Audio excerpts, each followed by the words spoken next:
अस्सलाम वालेकुम दोस्तों, आज की वीडियो में मैं आपको 5 मालूमाती सवालात और उनके जवाबात के बारे में बताने जा रहा हूं।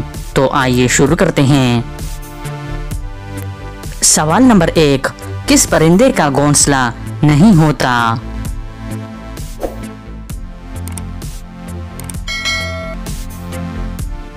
इसका सही जवाब है कोयल।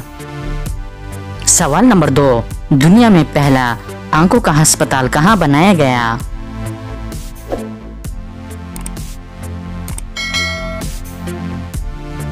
सही जवाब है रूस। सवाल नंबर 3, वो कौन सा जानवर है जिसकी आंखें नहीं होती?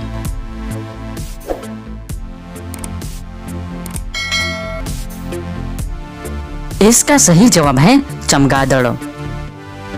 सवाल नंबर 4, इंसान के एक गुर्दे का वजन कितना होता है?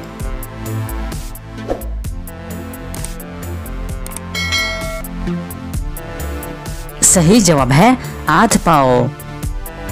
सवाल नंबर 5, अगर एक बच्चा अफ्रीका में पैदा हो तो उसके दांतों का रंग कैसा होगा?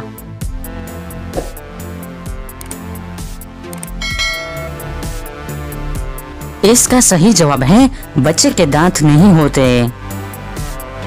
तो दोस्तों, उम्मीद करता हूँ कि आज की वीडियो आपको पसंद आई है। अगर पसंद आई है तो लाइक का बटन दबाएं और मज़ीद मालूमाती वीडियोस के लिए हमारे चैनल को सब्सक्राइब कीजिए। शुक्रिया।